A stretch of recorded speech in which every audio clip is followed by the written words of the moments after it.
Glória a Deus, podem sentar, meus irmãos. Eu quero aqui passar alguns avisos, já que esse é o nosso culto de quinta-feira, culto de ensino. Também é um culto administrativo. Nós estamos nos aproximando cada vez mais dos nossos eventos programados, tanto para setembro como para outubro. O trabalho está a todo vapor. Eu gostaria de pedir que você divulgasse, tá? Os eventos que nós iremos realizar aqui, dia 26, o evento de mulheres, e no dia 3 de outubro, o evento dos homens, para que você possa convidar alguém, ou alcançar alguém que precisa ouvir a palavra de Deus. E nós somos instrumento de Deus na terra, precisamos experimentar sermos usados pelo Senhor. No dia 3 de outubro, nós estaremos com o evento dos homens, também é um sábado, começo de mês. Eu espero toda a igreja aqui. Os eventos estão sendo bem falados em outras igrejas, em outras congregações também. E muitos irmãos já estão na expectativa que cheguem esses dias. E sábado agora é o nosso dia de doação de sangue. O nosso irmão Juninho, junto com o irmão Júnior, estão aí organizando, e já tem muitos doadores, para a glória de Deus. Mas ainda dá tempo você se decidir, e dá tempo você resolver levar o bem a alguém, né? Doar sangue. Você ainda pode se inscrever hoje no final do culto. E aqueles que se inscreveram, por favor, não faltem, tá? É coisa séria, tá bom? É coisa muito séria.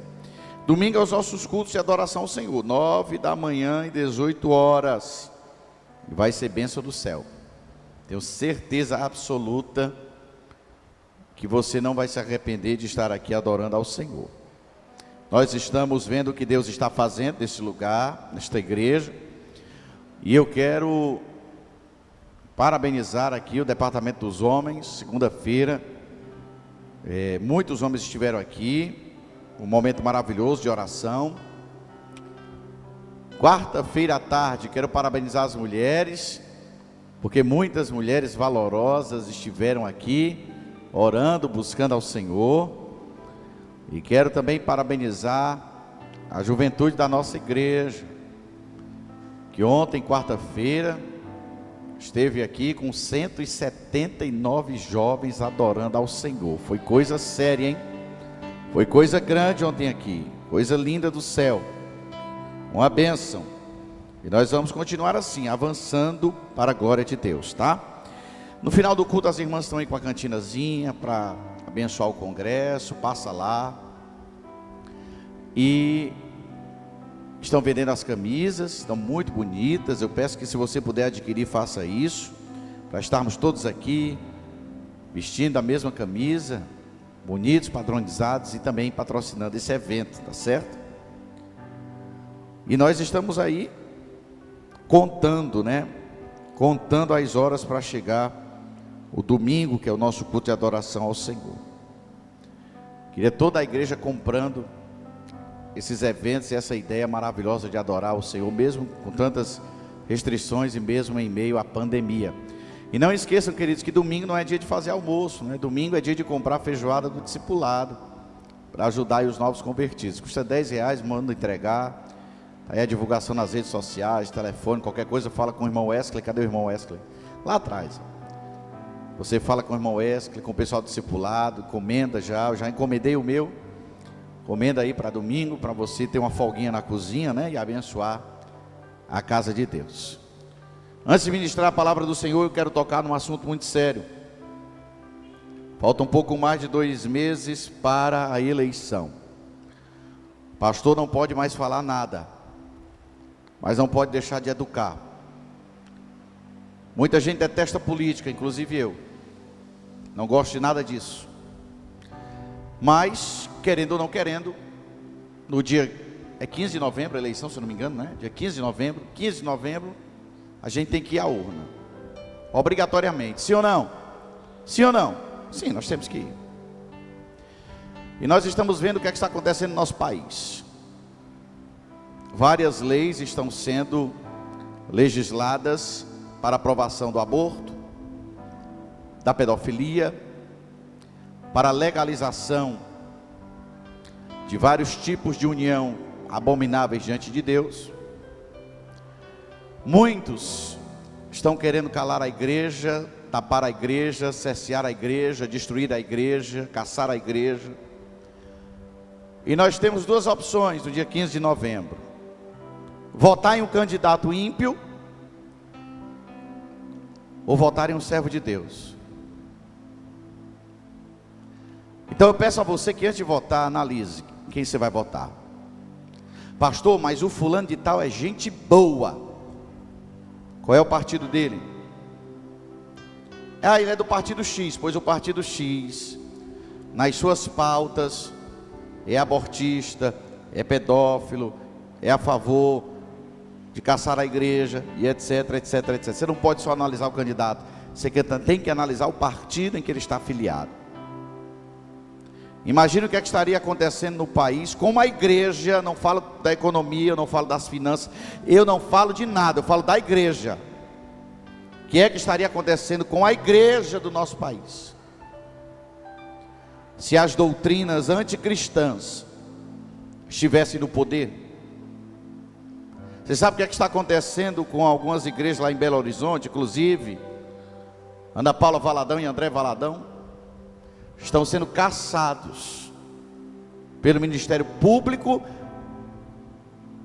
pelos políticos, porque pregaram na igreja que determinados tipos de comportamentos sexuais humanos são indevidos. Estão agora sendo caçados. Estão querendo amordaçar a igreja. Então não troque seu voto por dentadura, por telhado, por parede. Não vote em alguém porque ele é gente boa. Não vote em ímpio. Vote em quem serve a Deus, em quem ama a Deus, em quem ama a igreja, em quem quer fazer o reino de Deus crescer, quer defender as causas dos justos e dos evangélicos, e que são contra a corrupção e a roubalheira. Pronto, é isso que eu tenho para dizer. Até onde eu posso ir, eu fui. Daí para frente é com você. Então, como nós estamos em contagem regressiva para as eleições, de vez em quando eu vou falar com vocês sobre isso, mas eu não vou dizer a você em quem você vai votar. Não vou fazer propaganda de candidato nenhum, para depois você não dizer que a igreja é política, que o pastor se envolve em questões políticas. Não, pelo contrário, eu vou falar sobre educação eleitoral. E se você entender isso à luz da Bíblia, você vai entender o recado que está sendo dado pela igreja. Então é isso que eu tinha para dizer. Então cuidado em quem você vai votar no dia 15 de novembro. Nós tivemos aqui a presença de 2 ministros semana passada, que iam até a nossa igreja divulgar um projeto nacional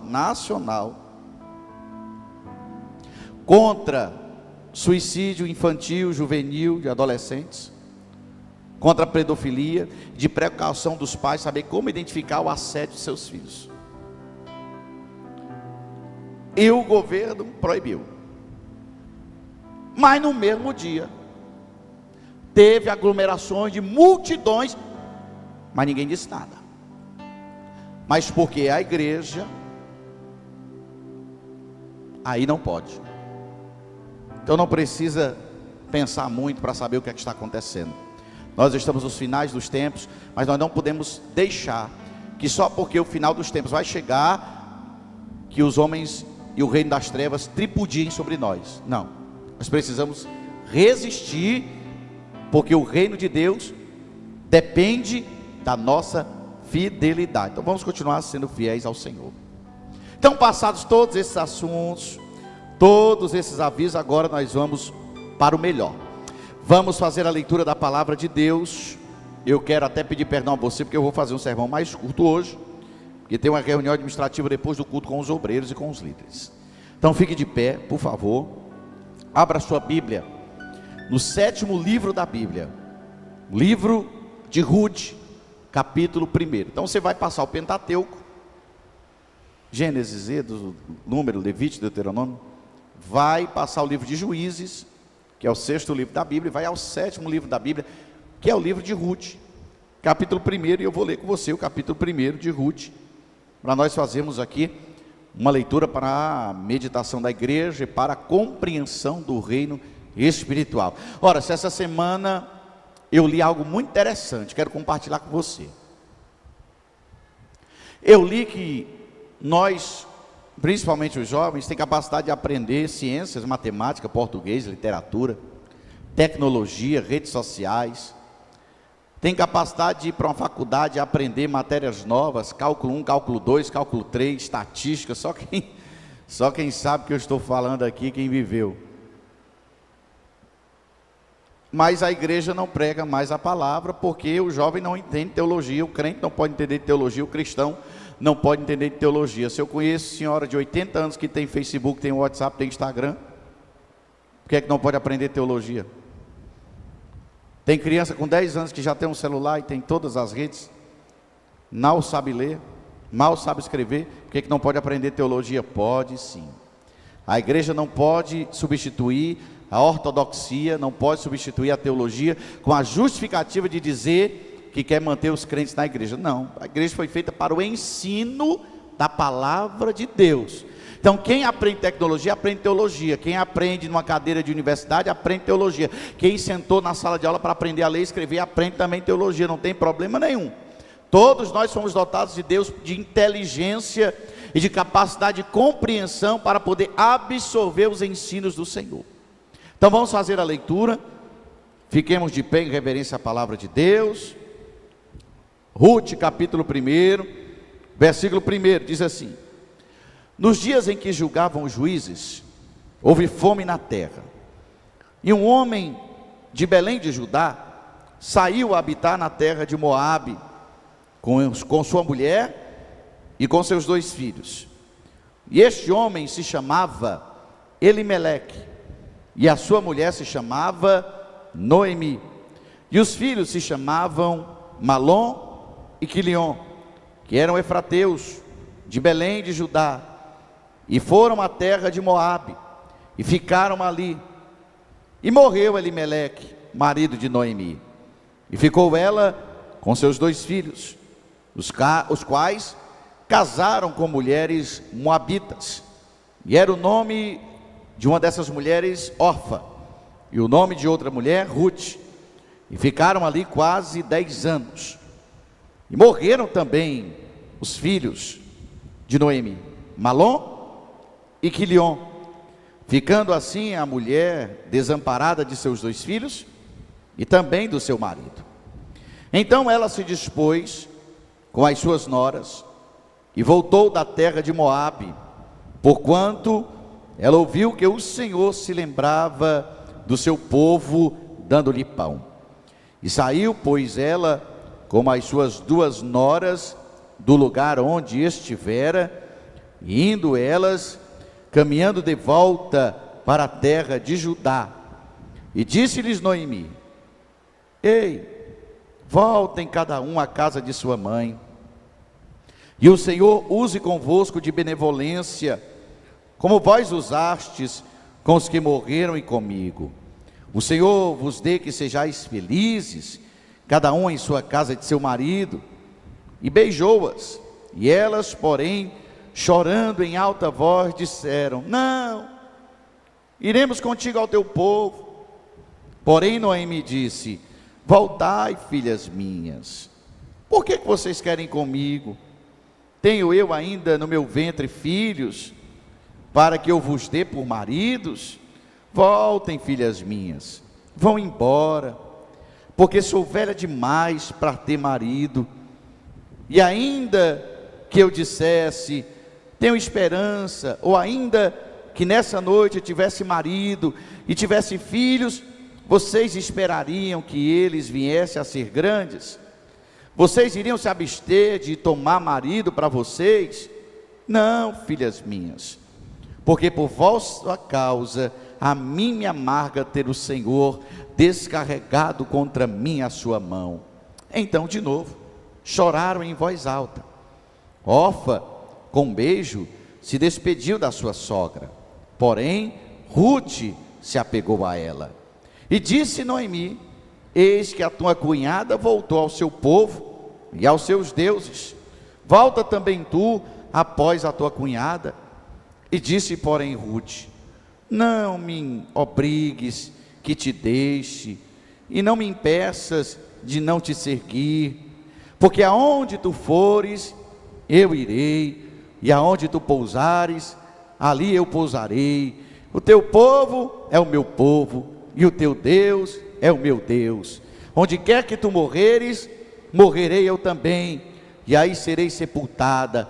E faça-me o Senhor o que bem lhe aprouver, se outra coisa que não seja a morte me separar de ti. Vendo, pois, Noemi que de todo estava resolvida a acompanhá-la, deixou de insistir com ela. Então ambas se foram, até que chegaram a Belém. E sucedeu que, chegando ali, toda a cidade se comoveu por causa delas. E as mulheres diziam: não é essa Noemi? Porém ela lhes dizia: não me chame de Noemi, chame-me de Mara, porque grande amargura tem me dado o Senhor Todo-Poderoso. De Tós eu parti, porém o Senhor me fez voltar pobre. Porque pois mais me chamareis de Noemi, visto que o Senhor se manifestou contra mim, e o Todo-Poderoso me tem afligido? Assim voltou Noemi da terra de Moabe, com Ruth, sua nora, a moabita, e chegaram a Belém no princípio da cega da cevada. Até aí podeis sentar, queridos, e eu peço que deixe a Bíblia aberta, tá? Em nome de Jesus. Eu quero falar sobre o tema quando falta o pão. E eu quero apenas fazer uma breve introdução, dizendo a vocês que este período é o período dos juízes, ainda antes do período monárquico, antes dos reis em Israel. Nesse período, Israel vivia uma crise que era cíclica. O povo era fiel ao Senhor, Deus dava crescimento a esse povo. No meio do crescimento, o povo se desviava. Quando o povo se desviava, Deus mandava o castigo. Quando vinha o castigo, o povo se convertia. Quando o povo se convertia, Deus dava prosperidade. Quando Deus dava prosperidade, o povo se desviava. Quando o povo se desviava, Deus mandava o castigo. Quando o povo era castigado, ele se convertia ao Senhor. E quando se convertia ao Senhor, esse povo tinha crescimento de Deus. E quando Deus dava o crescimento, esse povo se desviava. E quando esse povo se desviava, Deus dava o castigo. E quando viu o castigo, esse povo se convertia. Esse era o cíclico de Israel. E este acontecimento se dará no meio desse tempo, entre 1373 e 1020 a.C. E eu quero nesse texto destacar 4 fatores que nós podemos observar sobre a falta do pão. E eu quero falar sobre o primeiro. O que é que acontece quando falta pão? Em primeiro lugar, as pessoas entram em desespero.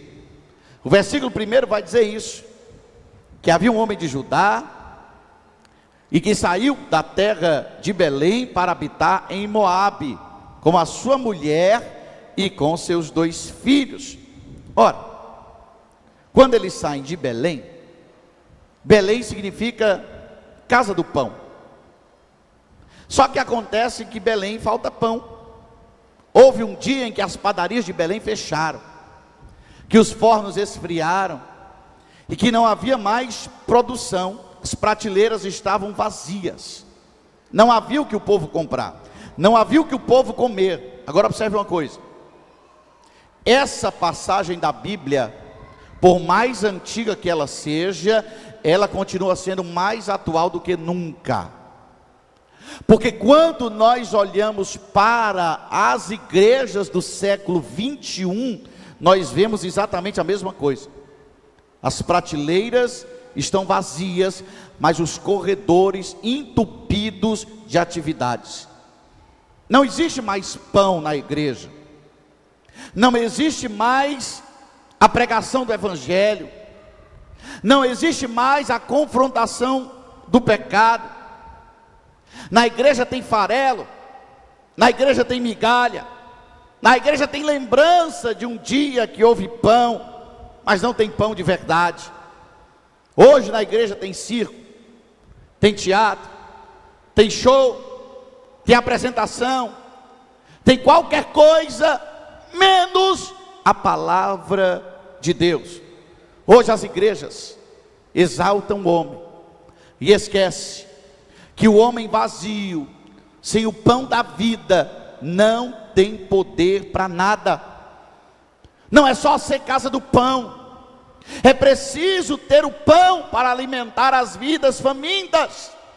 Não basta ser igreja, ter placa de igreja, terreno de igreja, cadeira de igreja, músico de igreja, instrumento de igreja, púlpito de igreja, e não ser igreja de verdade.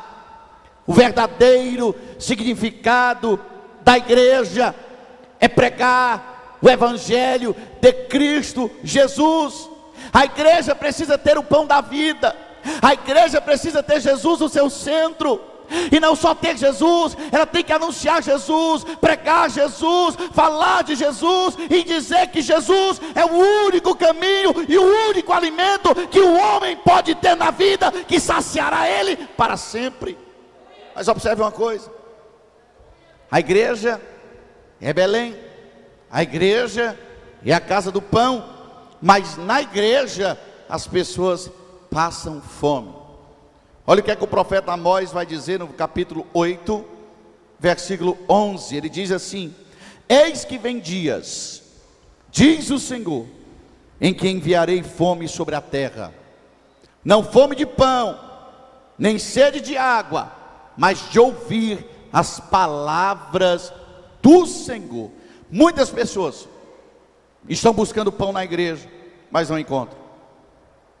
Muitas pessoas procuraram Deus na igreja e não acharam. E o que se encontra hoje é muito do homem, pouco de Deus, muito ritual, pouco espiritual, muito da terra e pouco do céu. O crescimento de evangélicos no Brasil pode revelar para nós uma realidade triste, que a maioria daqueles que se dizem crentes, que a maioria daqueles que se dizem evangélicos, na verdade, nunca nasceram de novo e nunca conheceram a padaria de Deus. Hoje, o que nós vemos são pessoas famintas, de igreja em igreja, de prédio em prédio, de pastor em pastor, de profeta em profeta, de lugar em lugar, de monte em monte, buscando a resposta, buscando a palavra, buscando o alimento, mas não conseguem encontrar. E agora as prateleiras das livrarias estão cheias de bíblias de estudos e de livros maravilhosos falando sobre a palavra de Deus, e muita gente compra livros, e muita gente compra bíblias de estudo, e muita gente faz cursos online, e muita gente entra na faculdade de teologia, e muita gente devora a Bíblia Sagrada, devora o conhecimento de Deus, mas há um hiato muito grande entre ter informação sobre a Bíblia, entre ter informação sobre Deus e ter intimidade com Ele. Nós temos hoje igrejas cheias de pessoas vazias de Deus, e fora da igreja, pessoas cheias de Deus, buscando uma igreja que tenha Deus. Estamos vivendo o tempo dos desigrejados, o tempo da igreja virtual, que não é justificado. Dizer que não há pão na casa do pão, que não há igreja séria, que não há igreja sadia, que não há igreja que se possa congregar, comungar, é mentira. É mais uma face da ignorância humana e da individualidade, do egocentrismo que nós temos. O alerta desse texto, queridos, não é quando falta o pão na prateleira da nossa casa, mas é quando falta a presença de Deus em nossa vida. Nossa maior necessidade não é o pão de cada dia, nossa maior necessidade não é dinheiro do bolso, nossa maior necessidade não é o diploma de teologia, nossa maior necessidade não é conhecer a Bíblia decorada, versículo a versículo, de cabo a rabo, de Gênesis a Apocalipse. Não, a nossa maior necessidade é ter o dono da padaria conosco, é ter o pão da vida dentro de nós, é nos alimentar de Jesus, é ter a presença dEle, é ser íntimo dEle, é conhecer a Ele, é andar com Ele, é ter o poder dele e fazer a obra dele, porque nós, sem ele, não somos nada. Aleluia. Segundo lugar, o que é que acontece quando falta pão? As pessoas abandonam a casa do pão, a igreja. Olha, o versículo 1 ainda vai dizer que Elimeleque vai embora de Belém, da igreja, povo de Deus, do reino de Deus, da casa de Deus, da terra prometida, com a sua mulher e seus 2 filhos, e vai embora dali fugido. Ele vai pela visão humana, não pela palavra de Deus. Ele vai sobre o que ele acha que é certo, não sobre o que ele consultou a Deus, perguntou a Deus e pediu orientação a Deus. Agora observe aqui um erro muito grave. Todas as vezes que nós decidimos por conta própria, nós estamos sujeitos às consequências das nossas decisões.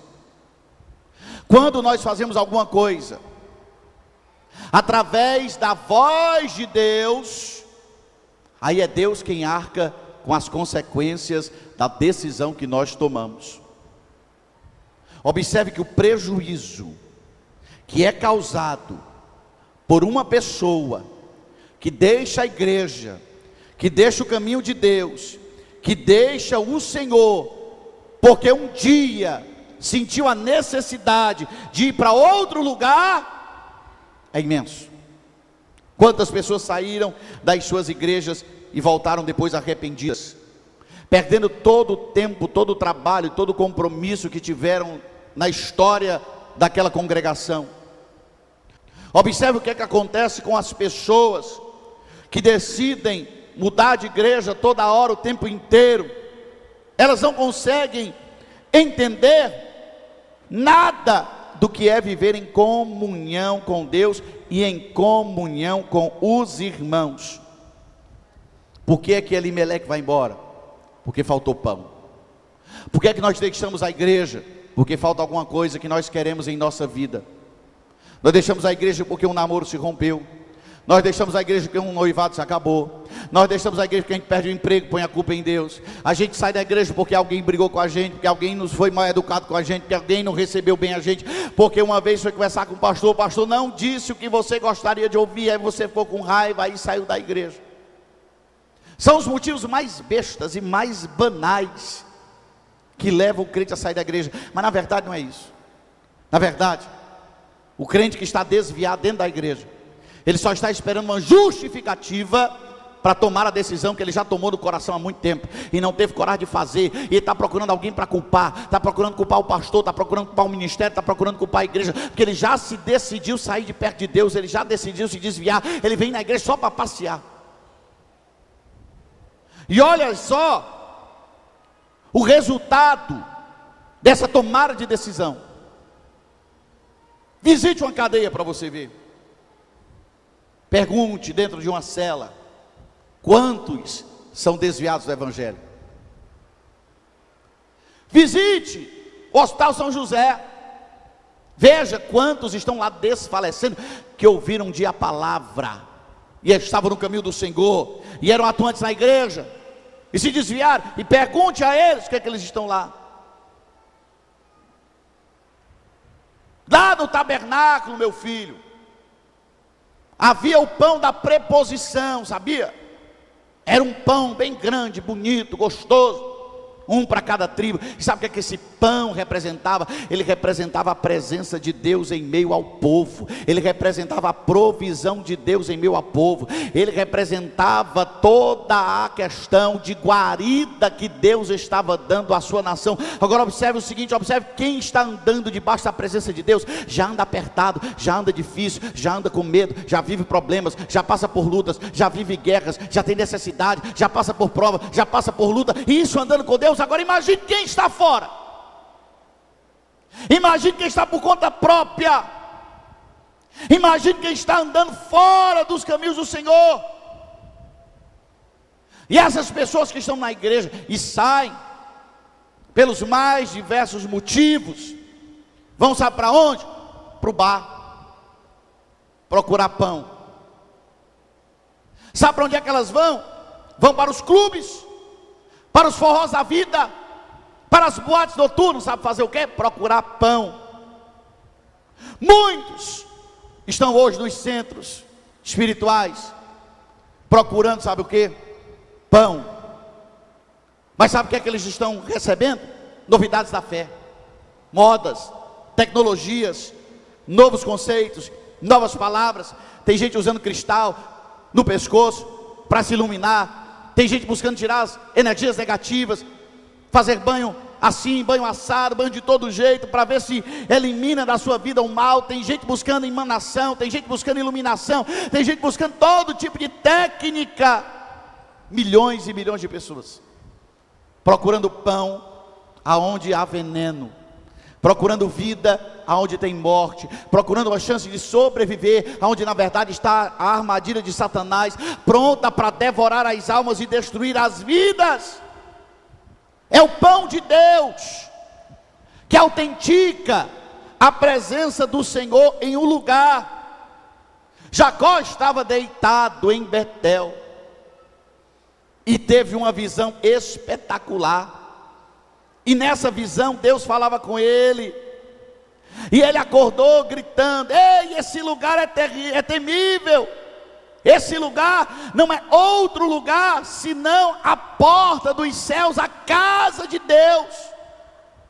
Quando, querido, você vem à igreja e ouve a palavra de Deus pregada verdadeiramente, então isso autentica que esse lugar é a casa de Deus, porque Deus não está no movimento, Deus está na palavra, Deus não está no grito, mas Deus está nos sussurros das entrelinhas da sua palavra. Deus não está no emocional das peças teatrais, mas Ele está no conteúdo firme, sólido e imutável da sua palavra. Então quando você ouve a palavra de Deus, você ouve a voz de Deus, e o lugar em que a voz de Deus reverbera é a casa do pão do céu. Você está aqui nessa noite, então saiba que é o banquete de Deus diante de você.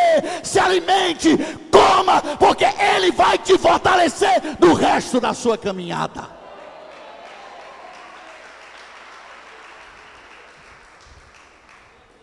Terceiro lugar, o que acontece quando falta pão? As pessoas procuram alternativas, e é um perigo alternativas. O versículo 2 diz que Elimeleque foi morar em Moabe, e o resto do texto vai dizer que ficaram ali 10 anos. Olha que atitude covarde. No momento da crise foi muito mais fácil pegar as coisas, colocar nas costas e fugir, sair de casa, do que enfrentar a crise, do que enfrentar a guerra. No momento de clamar a Deus, de se humilhar a Deus, de se arrepender e pedir restauração, Elimeleque foi embora para outro lugar, lugar de adoração a deuses estranhos, lugar de costumes pagãos. Sabe o que é isso? Todas as vezes que chega uma crise na nossa porta, o objetivo da nossa vida espiritual é se ajoelhar, se prostrar diante de Deus, se humilhar e pedir a Ele misericórdia e socorro. Porque o que nós estamos vendo com os olhos humanos não reflete o que Deus está vendo com os olhos espirituais. O problema que nós estamos vivendo na face da terra não nos mostra a solução que Deus tem nos céus para a nossa vida. Todas as vezes que tem um problema na nossa história, Deus tem a solução para ele. Então o que é que nós fazemos quando chega um problema? Em vez de se prostrar a Deus, a gente corre. Em vez de se prostrar a Deus, a gente foge. Em vez de se humilhar na presença do Senhor, a gente corre para os amigos, para as amizades. A gente vai embora para a casa alheia, deixa o nosso quarto, nosso tabernáculo de oração, lugar onde dobramos o joelho para falar com Deus, e a gente vai para a mesa do restaurante chorar, mingar nos ouvidos de alguém. Uns vão se empapuçar de açaí, de sorvete, de pizza, encher a barriga até não poder mais. Outros vão gastar no shopping. Tem tanta gente que na hora de um aperto, na hora de uma dificuldade, em vez de procurar a solução, procura agravar o problema. Em vez de achar a saída para a crise, vai aumentar a crise existencial que já está vivendo. A solução para os nossos problemas não é deixar a igreja, não é abandonar a Deus, não é procurar uma nova teologia, um novo pastor, um novo ministério, um novo entendimento, uma nova experiência. O que nós precisamos em meio à crise é da presença de Deus, é da glória de Deus, é da Shekinah de Deus, é da nuvem de Deus sobre nós. O que nós precisamos na crise é mais e mais e mais e mais do pão do céu. Nós precisamos é de Jesus Cristo em nós. Ele não está preocupado com tecnologias, Ele não está preocupado com métodos, Ele não está preocupado com mecanismos, Ele está preocupado com pessoas. Ele não está preocupado com prédios, com placas de igreja. Ele está preocupado é com os crentes que estão no meio dela. Ele não está preocupado é com a conta bancária gorda que a igreja vai ter no final do mês, nem no lucro que a padaria vai obter. Não, Ele está preocupado é com a tua vida, com a tua história, com a tua enfermidade, com a tua guerra, com a tua família, com o que você está vivendo. Ele tem misericórdia de ti, Ele tem piedade de ti, Ele tem amor pela tua vida. Ele sabe trabalhar, Ele sabe fazer, Ele sabe resolver. Se você experimentar, se prostrar na presença de Deus, então você vai entender que para vencer na vida, você não precisa de outra coisa, a não ser da presença de Jesus dentro de você. Aleluia. Para onde é que Elimeleque vai? Vai para Moabe. Moabe é um lugar cruel. Moabe aqui é a representação do mundo fora da igreja. Moabe significou para Noemi doença, pobreza, miséria, luto, viuvez. Moabe significou para Noemi a perda do que ela tinha de mais precioso: seus filhos, sua família. O preço que o mundo cobra é muito caro. O preço que o diabo cobra por minutos, segundos de prazer e felicidade é o seu casamento, é a sua vida, é a sua família, é a sua autoestima, é o seu futuro, são os seus sonhos, seus projetos e principalmente a sua salvação. Noemi sai de Belém rica, feliz, mãe de família, casada, com 2 filhos lindos. E o que é que acontece? Ela volta machucada, ferida, pobre, amargurada, arrependida, destruída, esfarelada. É o que ela diz no versículo 21: eu parti ditosa, mas voltei pobre. Elimeleque foge da fome, mas não consegue fugir da morte. Ló buscou as riquezas do mundo e foi para Sodoma e Gomorra, e lá ele perdeu tudo e arrebentou a sua família. Se não fosse o resgate de Deus, nem a sua vida teria sido poupada. Querido, você pode ir para a igreja, mas você não pode fugir dos olhos de Deus. Aqui não é lugar de esconderijo, aqui é lugar para você declarar na presença de Deus todas as suas misérias e questões e todos os seus problemas. Você pode se esconder do pastor, mas você não pode se esconder de Deus. Você pode se esconder da mulher, do marido, mas não pode se esconder de Deus. Você pode se esconder do patrão, mas não pode se esconder de Deus. Você pode se esconder dos seus professores, mas você não pode se esconder de Deus. Você pode se esconder o seu pecado, mas você jamais escapará das consequências, porque os olhos de Deus estão em todo o lugar. Por isso, querido, o melhor lugar, o melhor caminho para fugir, para correr, é para os braços de Deus, é para os pés do Senhor. Só Ele tem abrigo, só Ele tem conforto, só Ele tem perdão, só Ele tem segurança, só Ele tem proteção, só Ele tem misericórdia. Só nele nós podemos confiar. Os céus vão passar, a terra vai passar, mas a palavra de Deus e o Senhor permanecerão para sempre. Você não pode se esconder. Então, se você não pode se esconder, corra para os braços do Senhor, que Ele te perdoa, Ele te ajuda e Ele te levanta de novo. Eu encerro. Quando falta pão, as pessoas vão embora, mas quando tem pão, as pessoas correm para comer o pão. O versículo 6 diz que Noemi recebeu uma notícia lá em Moabe de que havia pão na casa do pão de novo, que Deus havia lembrado seu povo. O versículo de número 22 mostra que ela voltou para Belém no início da cega da colheita da cevada. Crente em Jesus, não se contente com as migalhas do mundo. Deus tem um banquete para nós. O filho pródigo, que fugiu de casa, que foi embora, que perdeu tudo, que ficou desamparado, que foi comer as bolotas dos porcos, caiu em si, e ele lembrou: na casa do meu pai não falta comida, lá tem fartura de alimento. Esse é o retrato de quando nós estamos fora da igreja e a gente cai em si, porque o pecado só traz benefícios no começo, e uma felicidade falsa e aparente que não dura.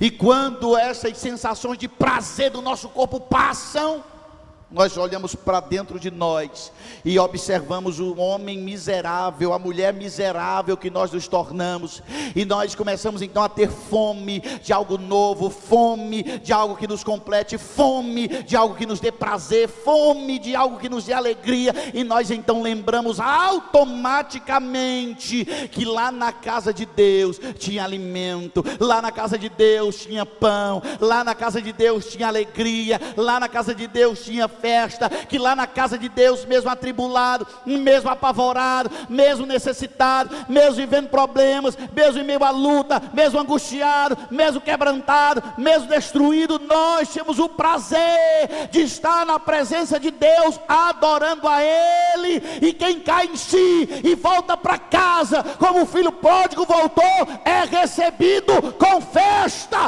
porque o nosso Deus é especialista em se alegrar com a vitória do seu povo. Querido, Deus se alegra com a tua volta, com o teu retorno e com a tua vitória, porque Ele é um Pai amoroso que ama você.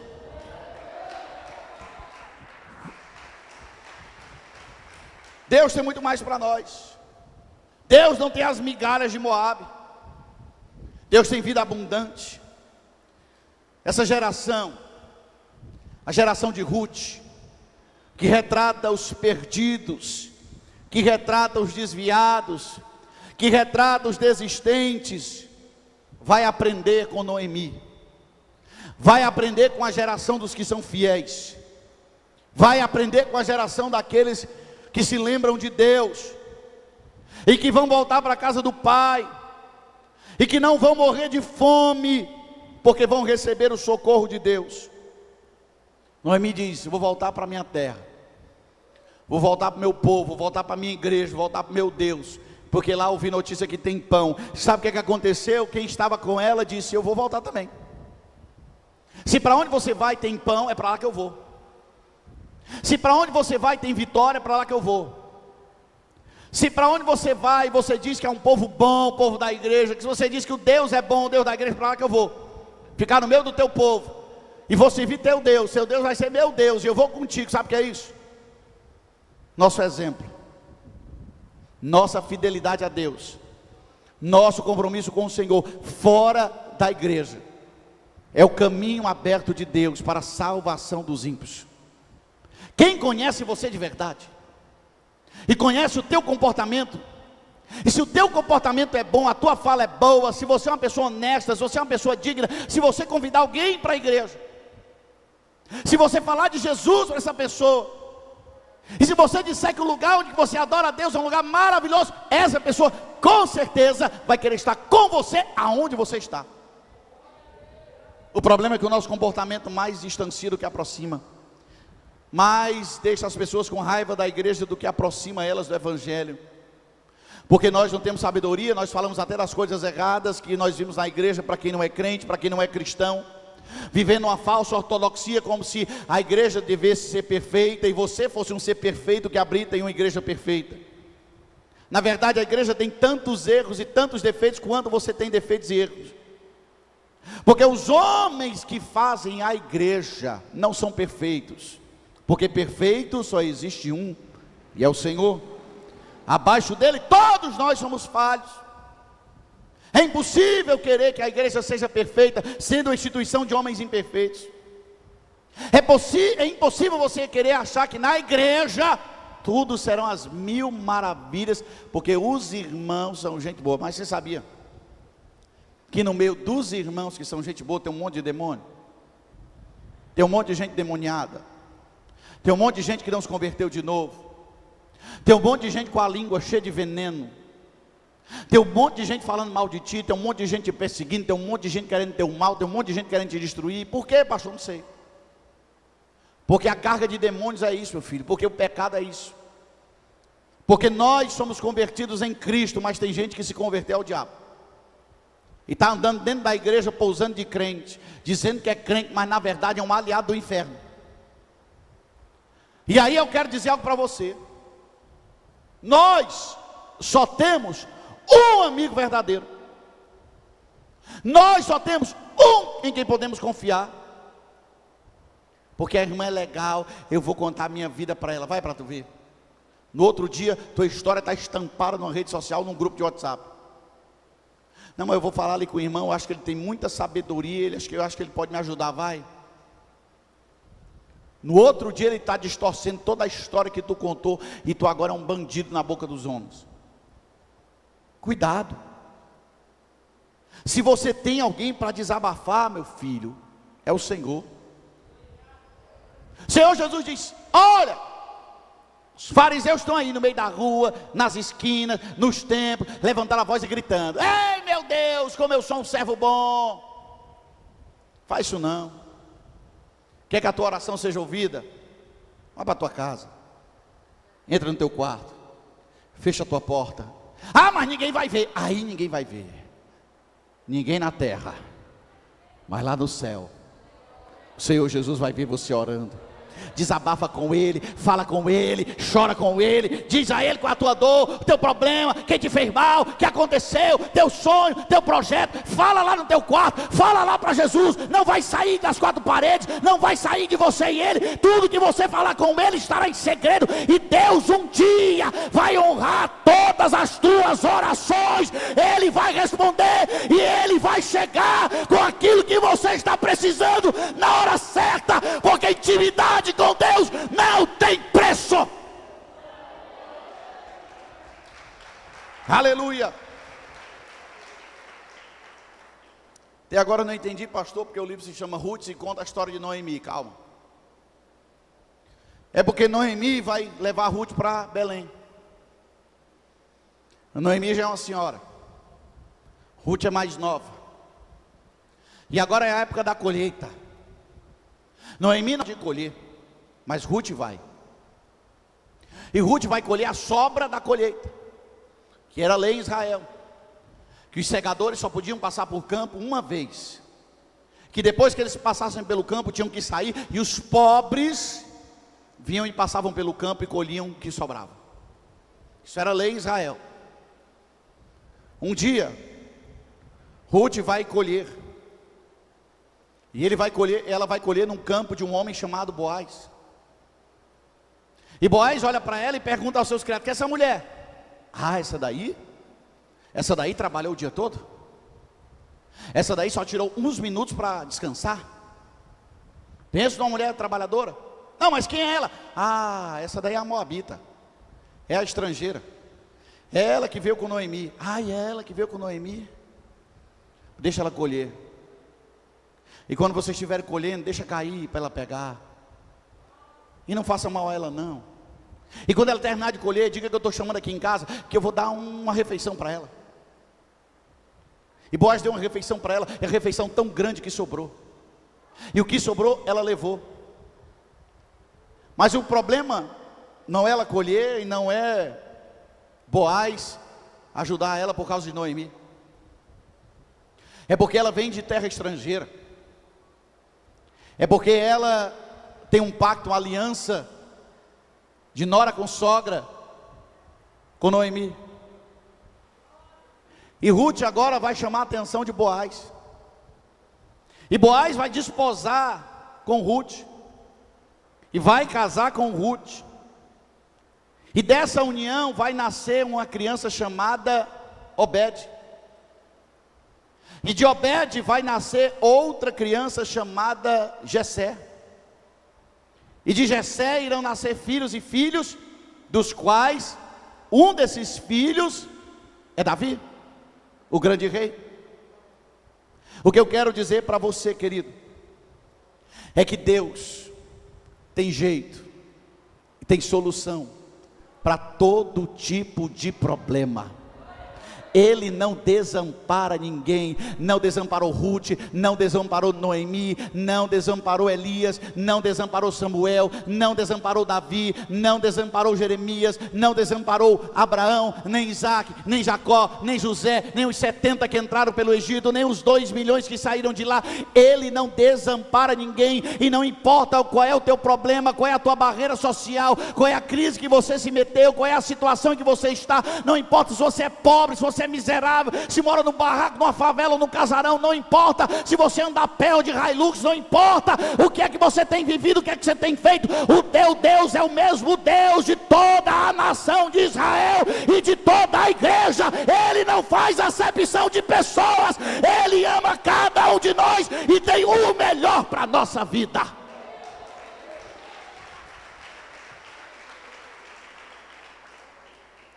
Quem nasceu em Belém, da linhagem de Davi? Jesus. Jesus é o pão do céu, na casa do pão. Que coisa interessante. Por isso que Jesus prega dizendo: eu sou o pão da vida. Quem comer desse pão nunca mais terá fome. Certa ocasião, estava ele pregando e chega uma mulher cananeia, sírio-fenícia, e se ajoelha diante dele, e ela pede um milagre ao Senhor. E o Senhor olha para ela e diz: ei, não é lícito, não é válido, não é viável, não é coisa que se faça, um pai de família tirar o pão da boca dos filhos para dar para um cachorro. E ela olhou para ele e disse: Senhor, mas até os cachorrinhos vão comendo as migalhas que vão caindo do chão. Ela não queria tirar o pão de Israel, mas ela queria uma migalha do pão. E a migalha daquele pão já seria suficiente para matar a fome e a sede dela. Querido, muitas vezes Deus tem a porção necessária para nós em determinados tempos da vida. Tem tempo que Deus vai dar um pouquinho só para você sobreviver. Tem tempo que Deus vai te dar um pouco mais para você se alegrar. Tem tempo que Deus vai te fartar e vai te dar banquete. Mas saiba de uma coisa: independente do tempo de Deus que você esteja vivendo na sua vida, seja grato a Ele, porque a chuva vem dEle, a colheita vem dEle, o crescimento vem dEle, o trigo vem dEle, a farinha vem dEle, o azeite vem dEle, a manteiga vem dEle, a lenha vem dEle, o forno é Ele, e Ele está nos cozinhando, nos preparando, e tudo o que nós temos é do Senhor. Toda a nossa vida veio dEle, nada que nós temos foi sem Ele, e o que nós fazemos, que nós servimos, os dons, tudo que nós somos veio dEle. Então seja grato, porque Deus está fazendo você sobreviver hoje para te dar fartura amanhã.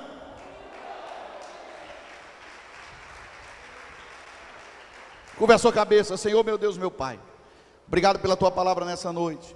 Obrigado pelos teus ensinamentos, teu cuidado, teu carinho, tua proteção, tua provisão. Obrigado porque o Senhor nunca deixou faltar nada. Cuida daqueles que são fiéis, daqueles que não saem dos teus caminhos, daqueles que não se afastam da tua casa, daqueles que têm resistido à seca e ficado em Israel, esperando o teu tempo, esperando o teu milagre, esperando o teu socorro, esperando a tua provisão. esperando, Senhor, que venha o maná do céu para a nossa vida. Honra este Senhor, e ajuda, e ajeita, e converte aqueles, meu Pai, que tem desistido, que tem saído da tua casa, que tem deixado o teu caminho, que tem colocado um pé na igreja, um pé no mundo, que tem, Senhor, no seu coração pensamentos dúbios, duvidosos, enganosos, que uma hora eles adoram a Deus e outra hora adoram os prazeres. Meu Senhor, traga a conversão completa, porque quem é fiel colhe os frutos da fidelidade, mas quem é infiel colherá os frutos da infidelidade. E o que nós queremos, Senhor, é o melhor, e o melhor só quem tem é Deus, o melhor só quem tem é o céu. Nós queremos abrir mão dos prazeres da terra, da ganância da terra, dos desejos da terra, para te servir, para te adorar, para fazer a tua vontade e para que o teu reino se estabeleça em nossas vidas. Meu Pai, muito obrigado. Honra-nos, Senhor, ajuda-nos, Senhor, aumenta as nossas riquezas, as nossas finanças, nossa despensa, nossa casa. Aumenta o amor da esposa pelo marido, do marido pela esposa, dos pais pelos filhos, dos filhos aos pais, para que a família da tua casa seja completa, para que a família da tua casa seja abençoada, para que a família da tua casa seja modelo para a sociedade e para o mundo, de que o governo de Deus na terra ainda funciona, ainda dá resultado, ainda opera maravilhas. Meu Pai, levanta, Senhor, obreiros para a tua obra, levanta, Senhor, jovens para serem pregadores do teu evangelho, mulheres para serem mulheres de oração, esposas de pastores para serem diaconisas da tua casa, cuidadoras do teu serviço. Meu Deus, em nome de Jesus, e dê compromisso e responsabilidade para aqueles que tu já tens chamado. Desperta aqueles que têm se escondido, aqueles que têm justificado a sua ausência pelos mais diversos motivos, mas que sabem no coração que não podem ficar sem fazer a tua vontade, sem estar no meio daqueles que trabalham. Meu Deus, em nome de Jesus, entra com providência em nossas enfermidades, em nossas causas. Entra com providência em nossa igreja, em nosso ministério, dando crescimento, dando ferramentas, dando os recursos humanos, dando o maquinário necessário para que a tua obra avance, cresça e se expanda, para que o mundo saiba que tu és Deus. E que de uma terra, Senhor, tão seca, tão árida e tão devastada pelo pecado, pela prostituição e por todo tipo de corrupção humana, pode, Senhor, nascer um povo santo, separado, e que vai fazer a diferença na terra. Derrama, Senhor, o teu avivamento sobre a nossa igreja, sobre o nosso ministério, sobre Fortaleza, sobre Ceará, sobre o Brasil, para que nós possamos iluminar o mundo, meu Pai, em nome de Jesus, Senhor. E abençoa os teus filhos, que vão dizimar e ofertar para o crescimento da tua casa. Multiplica, ou deixa faltar, dá o melhor, e que todos nós tenhamos a consciência de que a tua obra só funciona porque o teu povo foi abençoado para abençoar o teu reino. Muito obrigado, Senhor. Abençoa quem não pode, dá porta de emprego, de crescimento de renda, e que todo o teu povo possa ser fiel a ti. É isso, Senhor, que nós te oramos e já agradecemos no nome santo de Jesus. Amém. Dizime e oferte com alegria para a obra de Deus.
Senhor, podes reinar, Senhor Jesus, ó sim, o teu poder, o teu povo sentirá. Que bom, Senhor, saber que estás presente aqui. Reina, Senhor, neste lugar, podes reinar, Senhor. Ó sim, o teu poder, o teu povo sentirá. Que bom, Senhor, saber que estás presente aqui. Reina, Senhor, neste lugar. Reina, Senhor, neste lugar. Diga isso. Reina, Senhor, neste lugar.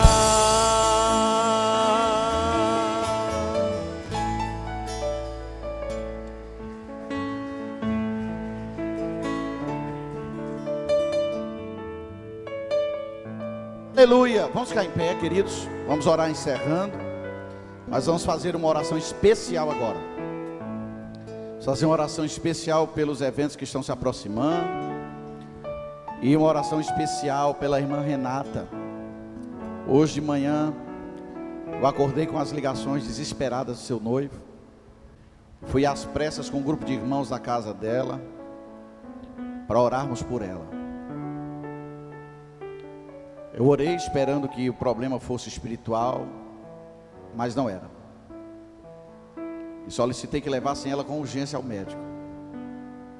E ela foi levada agora, logo de manhã cedo, às 9 da manhã, no Hospital Autoclínica, ao Dr. Jefferson, que é um médico muito competente, muito conhecido, meu médico também.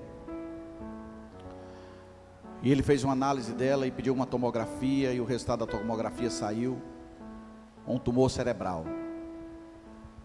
Ela já estava bem magra, bem fraca, mas uma menina nova, cheia de vida, noiva do irmão Rafael. Estavam com o casamento marcado para segunda-feira, e ela estava sendo transferida agora às pressas para o Hospital Geral, porque a pressão intracraniana estava muito elevada. Eu queria pedir a oração da igreja por ela. Vocês pudessem lembrar dela nas suas orações, porque só Deus pode fazer um milagre. Orem pelos eventos, tá? Das mulheres, dos homens. E tem muita, mas muita coisa acontecendo nas espirituais, que eu não posso falar. Muita perseguição se levanta quando a gente abraça a obra do Senhor e trabalha com fidelidade, com amor, com honestidade, com dedicação. Só quem está na frente da obra é que sabe o peso e o preço que se precisa pagar. Muitas vezes ninguém entende a vida de um pastor, nem compreende a vida de um líder dentro da igreja, e não sabe o tamanho da carga emocional, espiritual, que se carrega, porque quem está na frente da obra é sempre o alvo mais focado do diabo. Mas eu costumo nunca falar os fatos, coisas que acontecem, porque eu já aprendi na vida que a resposta vem de Deus, e que aqueles que são instrumento do diabo serão por ele mesmo castigados. Então não ligue quando a perseguição chegar até você, apenas levante a cabeça e continue olhando para o alvo. Nosso alvo é o céu, nosso alvo é Cristo. Nosso alvo é fazer a obra dele sem baixar a cabeça. Então vamos orar rapidinho. Senhor, nosso Deus, nosso Pai, entregamos em tuas mãos a vida da irmã Renata, Senhor. Faça um milagre, meu Deus. Vá até aquele leito, aquele hospital, onde ela estiver, e arranque, Senhor, se for da tua vontade, aquele tumor da sua cabeça. Faça reduzir, regredir, e dê vitória à tua filha, Senhor, e ao teu servo que espera, Senhor, a tua filha para o casamento, porque eles querem ser família na tua casa. Honra e abençoa, Senhor. Esta menina cheia de planos, cheia de sonhos, cheia de objetivos, que está com o véu de grinalda praticamente na cabeça, Senhor, esperando, meu Pai, o dia do seu casamento. Tem misericórdia daquela família, daquela mãe, daquele pai, meu Deus. Entra com providência, vai ali onde ela estiver, meu Deus, e resolve, Senhor. Que abençoa, meu Deus, o culto das mulheres. Que seja cheio da tua graça, do teu poder, do teu espírito. Que haja abundância, Senhor, da tua presença. E que nada falte para este evento. Abençoa as mulheres que estão trabalhando, blinda, protege, dá ideia, dá estratégia e ajuda as tuas filhas. Abençoa também, Senhor, os homens, porque dia 3 de outubro é a vez deles. E abra as portas, Senhor, para ser o melhor culto de homens regional desta igreja e desta região. Que seja coisa do céu, meu Pai, que seja lindo para a glória do teu nome, e que nessas reuniões muitas vidas se salvem, se reconciliem e voltem para ti, Senhor, porque este é o objetivo da tua igreja, fazer festa para ti, mas salvar o pecador, porque esta é a nossa missão. Abençoa, meu Pai, em nome de Jesus, leva-nos em paz para os nossos lares, guarda-nos, dá um final de semana maravilhoso, uma sexta-feira, protege-nos, Senhor, das armadilhas do diabo, das tentações, dos espíritos de pombagira que estão soltos, do espírito do alcoolismo, do espírito das drogas, desse maldito happy hour, Senhor. Nos salva, nos dá livramento, nos guarda, nos ajuda a sermos fiéis, fiéis até o fim, e nos dê, meu Deus, cultos abençoados desse final de semana, e que a graça de nosso Senhor e Salvador Jesus Cristo, que o amor de Deus nosso Pai, a comunhão e as consolações do Espírito Santo esteja com toda a igreja, agora e para todo sempre. Quem crê diga amém. Bom final de semana.